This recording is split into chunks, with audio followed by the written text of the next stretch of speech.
Сәлем, бұндай керемет салатты жеп көргендеріңіз бар ма? Жасалуы ең оңай. Алманы жуып, сыртын әп-әдемі ғып тазалап алайық. Үлкен өткіштен өткізіп аламыз. Үстінен лимонды сығып, алманы жақсылап араластырамыз.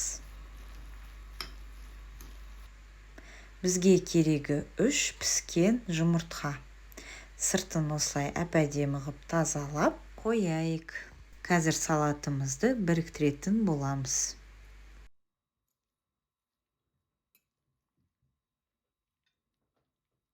Салатымызды жинастырайық. Менде осындай жұлдыз тәріздес форма. Сіздер домалақ өз қалауларыңыз бойынша жинай аласыздар. Алманы салып, үстінен майонезді жағып шығамыз. Жұмыртқаны үлкен өткіштен өткізіп аламыз. Тағы да дұрыстап, сәл тұзды қосып, үстінен майонезбен жағып шығамыз.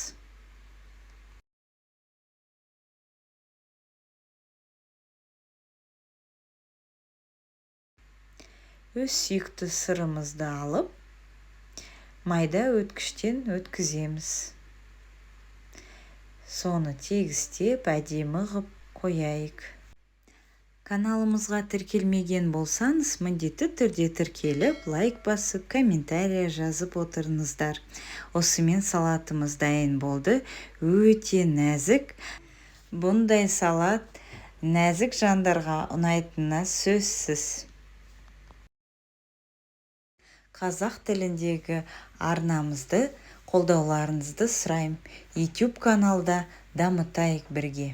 Сізге видео ұнаса, міндетті түрде каналымызға тіркеліп қойыңыздар, бізді жоғалтып алмас үшін. Сіздермен бірге болған Алия.